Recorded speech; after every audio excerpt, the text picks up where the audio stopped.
So, what if I told you that there were individuals across the United States, or really more specifically across the world, who really have to ask themselves, where am I getting my next meal? Where am I going? Am I going to that grocery store? Am I going to that Food Lion? Am I going to the street to get any kind of food? And additionally, there are individuals who have to ask themselves this question, but there's also individuals who don't have to ask themselves this question, but still have a diet and were limited to certain food options because of the lack of resources that they have available to them. So both of these statements really apply to someone who's malnourished.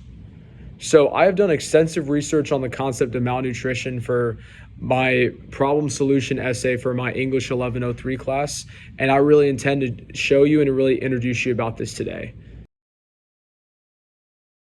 Nutrition is your body's ability to be deprived of essential nutrients coming from important kinds of food.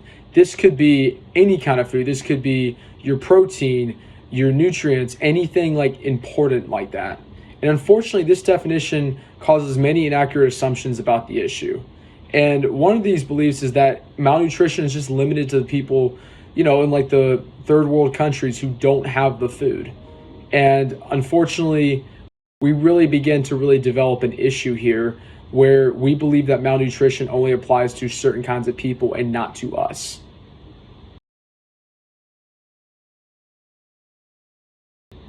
A huge problem surrounding malnutrition is really the lack of people being educated about, as I mentioned it. And this really starts with children at a young age not learning about the importance of nutrition. So a solution to really deal with that would be go ahead and educate people about this. And this can be done in a variety of ways by our school system. First off, they can use natural resources in order to do this. And I was thinking a natural resource they could use could be the gardens. Plant some crops, teach kids the importance about growing these crops and having this kind of food. Another solution they could take is to go into the kitchen, learn how to make a quick and healthy snack. That way, the next time that they're reaching into the pantry and getting something on their way out to, gym lesson, piano lesson, anything like that on the way out, they're able to make themselves a quick meal to satisfy their hunger.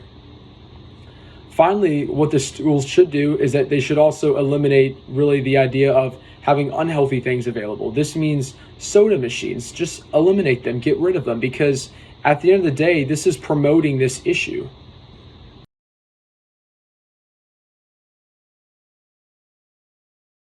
So as an average middle-class American, many ask me, why should I care about this problem? Why should we as a whole even care about this? Because at the end of the day, if we're doing well and we're not malnourished, why should we even care about this issue?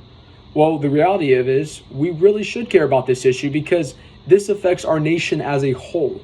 This isn't just limited to the people who are malnourished or who might be malnourished.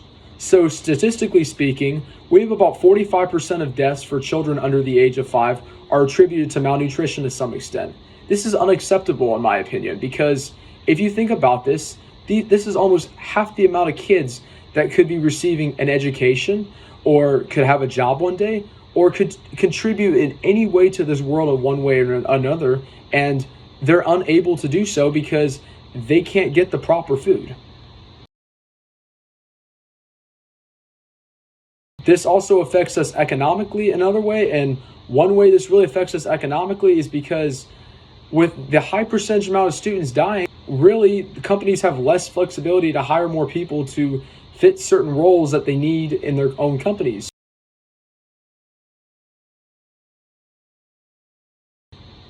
Educationally, with more kids dying, that means we have less kids who have the opportunity to get a college degree or even a high school degree one day.